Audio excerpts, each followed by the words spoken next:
ओं सर्वमंगल मांगल्ये शिवे सर्वार्थ साधिके शरण्ये त्र्यंबके गौरी नारायणे नमोस्तुते। जा देवी सर्वभूतेषु मातृरूपेण संस्थिता नमस्तस्यै नमस्तस्यै नमस्तस्यै नमो नमः। आज भी जाना जे दशहरा अवसर में शारदीय दुर्गा पूजार जो अंतिम पर्याय दशहरा अवसर में रावण पोड़ी अनुष्ठित हुए। तेबे ये जो रावण पोड़ी कहीं कराए और रावण पोड़ीर जो अंतर्निहित अर्थ कौन रही से विषय में जाना। स्वर्णमयी लंकार राजा थिले रावण एवं से महाज्ञानी थिले एवं महापंडित मध्य थिले। से चारि वेदरे पारंगम थिले एवं 6 उपनिषद मध्य से पारंगम थिले एवं से शिवंकर जड़े परम भक्त मध्य थिले एवं से मध्य शिव तांडव रचना करथिले एवं शिव को प्रसन्न करी से तांकर 10 मुंड एवं 20 हाथ से प्राप्त होते। एते ज्ञानी पुरोहित माने से जड़े एते बड़ ज्ञानी पुरोहित थिले जे एते ज्ञानी पुरोहित सेते बड़े मिलु नथिबारु रामचंद्र तांकर सेतुबंध प्रतिष्ठा निमंते ये जो रावण को से निमंत्रण करथिले। तेणु रावण पुरोहित हिसाब से आसी रामंकर जो शिवलिंग स्थापन करथिले से जो शिवलिंगर पूजा करी सेतुबंध से प्रतिष्ठा करथिले। तेणु रामंकर जो देवी पूजारे मध्य ए पौरोहित्य करथिले जो रावण बोली केतक रामायण रे वर्णना रही। तेणु निजे मध्य ये जो रावण निजे मध्य से देवींकर माने पूजा मध्य से करुथिले देवी तांकर सहायता से करुथिले। तेणु एते ज्ञानीर अधिकारी होई मध्य से किसी माने खराब प्रवृत्ति कारणरू बा खराब प्रकृति बा खराब गुण कारणरू से जगत जननी माँ सीता को से चोरी करने भली से निंदनीय कार्य से करितला। एवं ज्ञानी होई मध्य से साधु वेशरे आसी से अपकर्म करी साधु समाज रे से कलंक सृष्टि कर देइथिले। तेणु समाज रे जो माने एबे मध्य अछंती समाज रे अनेक ज्ञानी भली आचरण करथवा लोक माने से माने एभली निंदित कार्य करंती जहाँद्वारा कि से समाज में अपदस्थ हुअन्ति। तेणु प्रभु रामचंद्र देवी दुर्गा को से 108 नील पद्म दे संतुष्ट करने चाहिए। कारण से समय रावण से देवी उपासक माने उपासना करने कारण देवी तांकर सहायता से करुले। तेणु से समय मध्य देवींकर निद्रा जीवार समय।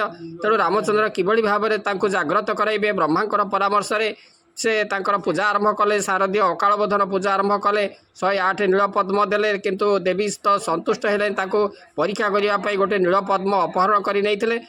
तापर रामचंद्र जितेबाला निजर नील पद्म सदृश एक आखि को उत्पाटन कर माँ को पुष्पांजलि देवाई उद्यत होगा समय देवी आविर्भूत होते वर प्रदान करते युद्ध से विजय लाभ करने। तेणु राम पाखरे रावणर गोटे लेखाएं से जितेबाला विजय माने जितेबाला माता ठारू से आशीर्वाद प्राप्त हो से कौन कले ना रावण विरुद्ध से युद्ध कले।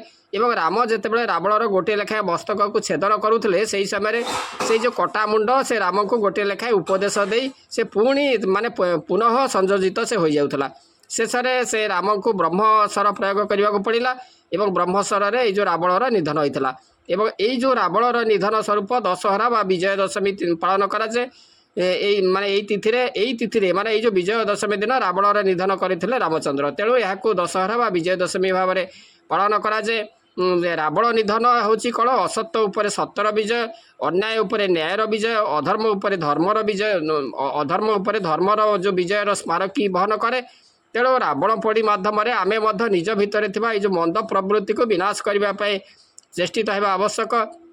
रावण मध्य यही सब जो प्रवृत्तिर विनाश स्वरूप ये जो रावण पीड़ित कराए तेबे मनीष मध्य रही जो 10 गोटी जो बाधा बा विघ्न बा 10 गोटी जो मंद प्रवृत्ति ताकू यही जो रावण पोड़ी माध्यम जो विनाश कराए जहाँकि रावण मध्य था से जो 10टी बाधा बा विघ्न हूँ आत्मग्लानी असूया ईर्षा देश परखवाद मिथ्या क्रोध अभिमान अहंत नास्तिकता यही जो 10टी बाधा को दूर करने ये जो रावण पोड़ी कराए ये हूँ तार तात्विक अर्थ। किंतु ये सब तत्व को न बुझी आम जो रावण पोड़ी आम आनंद अनुभव करूँ केवल रावण पोड़ी लोक मैंने जमाट हे रावणर जो मस्तक किभली भाव में छिन्न हो ये सब आम देखू। किंतु प्रकृत कथा आम जानवा दरकार। आमर कटक भुवनेश्वर तो आकर्षणीय भाव में जो रावण पोड़ी कार्यक्रम अनुष्ठित होची राजधानी जो अन्यतम बड़ दुर्गा पूजा कहले जहाँकि बुझा जाए जो नुआपल्ली रावण पोड़ी से प्रसिद्ध।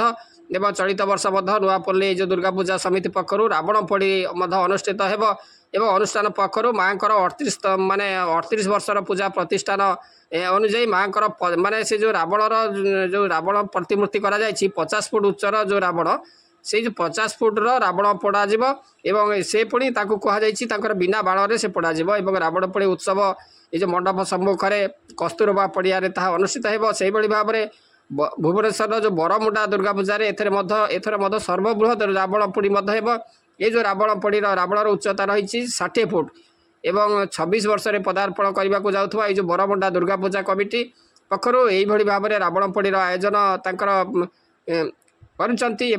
से भाव में काल्पनिक तोरण जो निर्माण सांग को सेठारे आकर्षणीय भाव में पूजा मंडप करा